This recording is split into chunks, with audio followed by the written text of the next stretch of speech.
था जहाँ के नियम कायदे कानून कुछ अलग होते थे। इस जेल के कैदी डेली अपने घर से बस्ता टांग के यहाँ पे आते हैं दिहाड़ी करने। कई माँ बाप उनके बच्चों को खुद इस जेल में फेंक के जाते हैं ताकि उनका बच्चा जिंदगी में एक सक्सेसफुल दिहाड़ बन सके। दरिंदे रोक दे बच्चा। मैं अपनी दिहाड़ी करने वैन से जाता था। हमारी वैन वाले ड्राइवर का नाम था भैया जी और उसकी वैन का नाम था मैजिक, जिसका हर दूसरे दिन टायर पंचर हो जाता था। बच्चे लोग स्कूल जाके पढ़ना सीखे ना सीखे टायर पंचर बनाना जरूर सीख जाते थे। लेकिन भैया जी से मेरा अलग अटैचमेंट था। उनसे मेरे को दिल से नफरत थी। ये आदमी सुबह 5 बजे आके मेरे घर के सामने हॉर्न बजाता था। अरे भैयू, ओए भैयू, जल्दी से तैयार हो जा बेटा, 5 मिनट में निकलना है फटाफट। 9 बजे का स्कूल है यार हमारा। लेकिन ये आदमी सुबह सबसे पहले आके मेरे को लेता था। उसके बाद हम 3-4 घंटे पूरे शहर भ्रमण पे निकलते थे। शहर के पूरे आखिरी कोने से बच्चे ले लेके आता था ये आदमी। जहाँ पे वैन जा भी नहीं सकती उधर कूदा कूदा के ले जाता था ये, और फिर टायर पंचर हो जाते थे। शाम पड़े वापस से हमको घर घर छोड़ के आता था ये। जिंदगी बर्बाद कर दी थी भैया जी ने मेरी। सबसे पहले लेते थे और सबसे आखिर में छोड़ते थे। लेकिन मैं फिर भी उसी वैन में जाता था क्योंकि चमेली भी हमारी वैन में आती थी। और बात यह है कि वो मेरे पास ही बैठती थी, मतलब मजबूरन। उसके पास और कोई ऑप्शन ही नहीं बचता था और मैं बचाता भी नहीं था। मैं घर पे जाते थे जो 2-3 घंटे मेरे को सोने के लिए मिलते थे उसमें सोता नहीं था और मैं प्लानिंग करता था कि कैसे चमेली सिर्फ मेरे पास बैठे। चमेली सबसे आखिर में आती थी और मैं सबसे पहले सुनसान वैन में चढ़ के बस्ता अपने पास में रख के और फसर के सो जाता था। बाकी सारे बच्चे अपना बस्ता गोदी में रखते थे क्योंकि तुम्हारे बाप की वैन नहीं है, मतलब मेरे भी नहीं थी। पर मेरे ऊपर भैया जी को तरस आ जाता था कि बेचारा 5 बजे से आया है, तो वो सोने देते थे।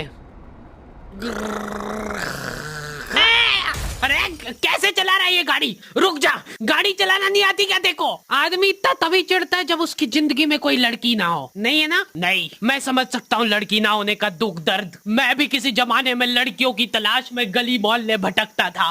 फिर एक दिन मेरे पास से वो निकली। जैसे ही मैंने हैपन खोल के देखा उसकी आईडी मेरे फोन पे चमक रही थी। हैपन ये एक रियल लाइफ डेटिंग ऐप है। यहाँ पे तुमको वो लोग मिलेंगे जो तुम्हारे आस पड़ोस से निकले हो कभी ना कभी। 100 किलोमीटर दूर रहने वाले लोगों से बात करके फायदा ही क्या जब तुम मिल ही ना पाओ। और अगर तुम्हारी घिनौनी शक्ल देख के यहाँ पे तुमसे कोई प्यार मोहब्बत नहीं भी करता है तो तुम फ्रेंडशिप तो कर ही सकते हो फिर भी। So go and check it out happen, link is in the description. लेकिन मैं सोता नहीं था, मैं आंख बंद करके चमेली के घर का इंतजार करता था।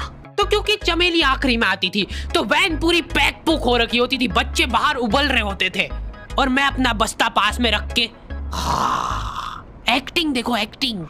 और जैसे ही वो आती थी, हड़बड़ाना नहीं, ऐसे टाइम पे हड़बड़ाते नहीं है कि फटाफट बैग उठाया और आओ इधर बैठो जल्दी। मत करना ये हरकत, भाग जाएगी वो। ठरक नहीं झलकना चाहिए जरा सिक भी, एकदम सटल रखना है। क्या हुआ? और कहीं जगह नहीं है क्या? तेरे मुंह में मूत दूंगा मैं। अच्छा ठीक है, इधर ही बैठ जाओ। देख रहे हो एक्टिंग देखो तुम लौंडे की। ना जाने कौन सी नशीली खट्टी मीठी खुशबू लगा के आती थी चमेली। आज तक उसकी खुशबू है मेरी नाक में। मैं वो खुशबू का पूरा मजा ले ही रहा होता हूँ, इतने में एकदम भभका बास आती जने कहां से। जैसे ही मैं बाहर जागता हूँ, मरा हुआ कुत्ता पड़ा है वहां पे। एक काली कार सूख करके निकली और मेरे बच्चे को मार दिया। कैसे करके निकली? शुक। ऐसे नहीं निकली थी, मैं यहीं पे खड़ा था, वो कार आई थी और जैसे ही वो बच्चा नीचे आया तब वो खड़ा, वो बच्चा चिल्लाया और फिर कार करके भाग गई। उधर कुछ बच्चे ऑटो रिक्शा से भी आते थे स्कूल। ऐसा लगता था कि पूरे स्कूल के बच्चे इस एक ऑटो रिक्शा में ठूस ठूस के ले जाता है वो। ये ऑटो वाले और भैया जी दोस्त थे और अब ये बीच सड़क पे रेसिंग लगवा रहे हैं। इनकी गाड़ियां उबला रही है बच्चों से, फिर भी नहीं मान रहे ये लोग। नहीं जीतूंगा। स्कूल जाके वो पीछे मुलट के देख रहा है तो एक बच्चा नहीं बचा उसके ऑटो रिक्शा में। हमारे भैया जी बेचारे पीछे से उनके गिरे हुए बच्चों को उठा उठा के ला रहे थे। ये सब हरकतें करके हम लोग जैसे तैसे कैद खाना पहुंच जाते हैं। सुबह 5 बजे से निकलने के बावजूद हम लोग लेट पहुंच रहे हैं। वहां पे पहुंच के हमने देखा कि 4 लौंडे मरे हुए पड़े हैं। जिनको डॉन ने मारा है। डॉन हमारे स्कूल की इंचार्ज थी।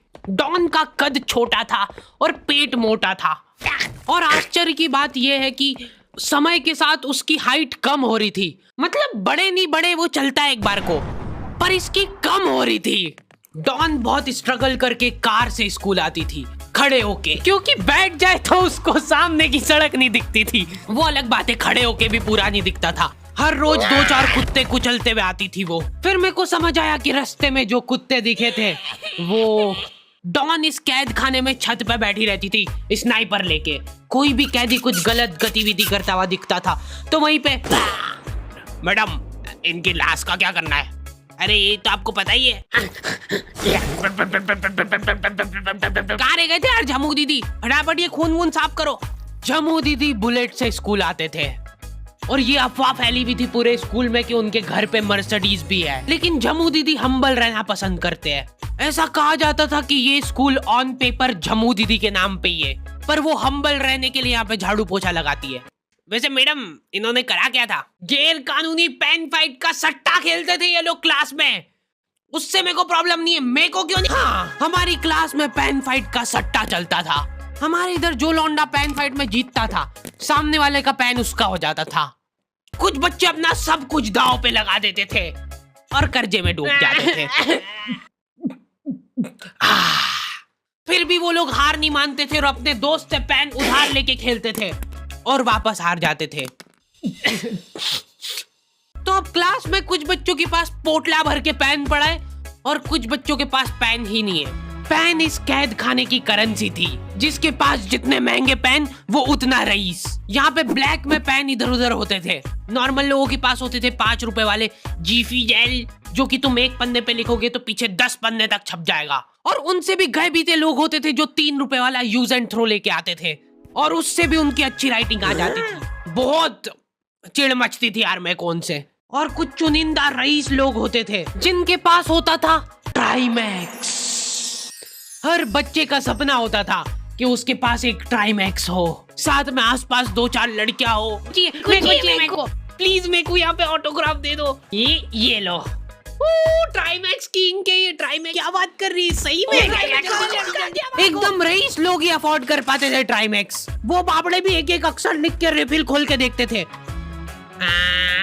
खाली हो रही है तो एक बार एक रईस बच्चे का ट्राइमैक्स चोरी हो गया। पूरे स्कूल में हाहू मच गई थी। वो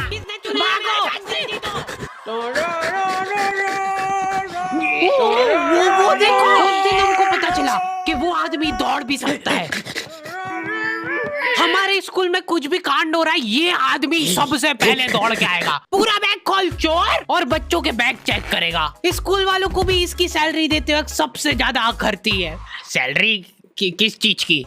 इस आदमी की शक्ल देख के ऐसा लगता था कि ये स्पोर्ट्स की आड़ में वैन वालों के साथ मिलके बच्चों की स्मगलिंग करता है।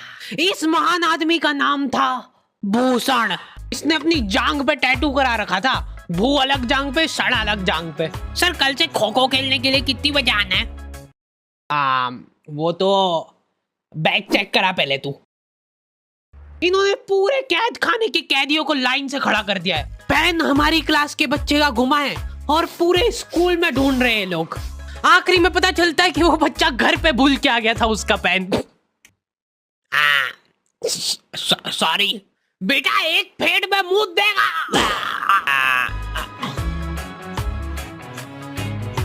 ऐसे तो नमूने बच्चे थे हमारे स्कूल में, और टीचर लोग उनसे भी गए बीते थे।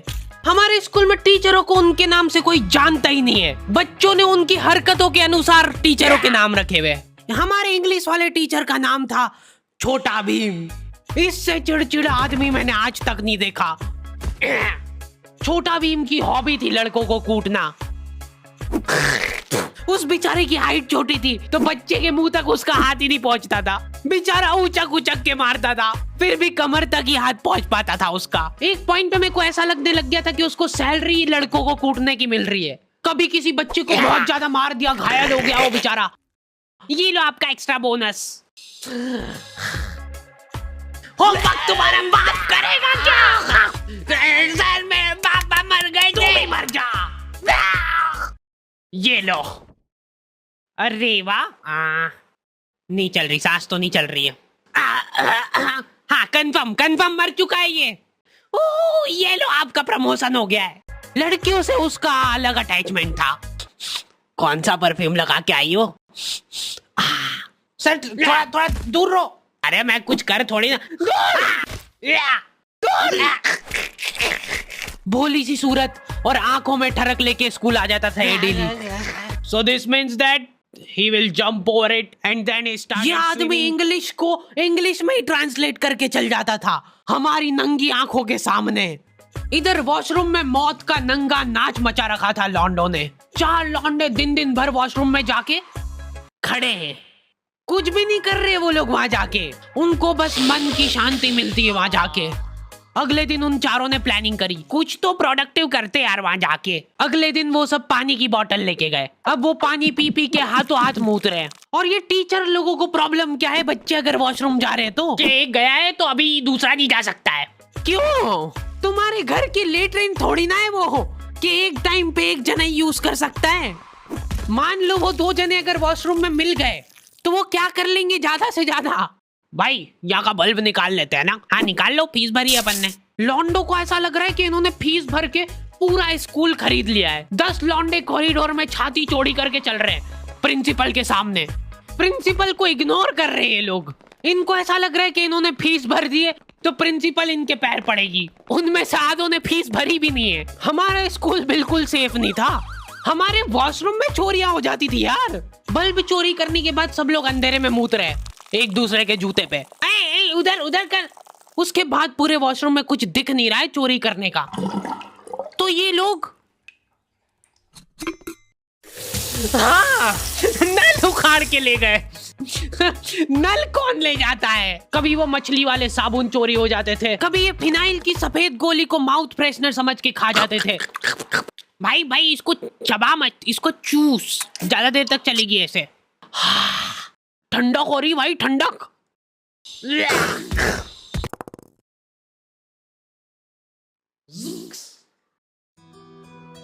ओके तो द एंड हो चुका है।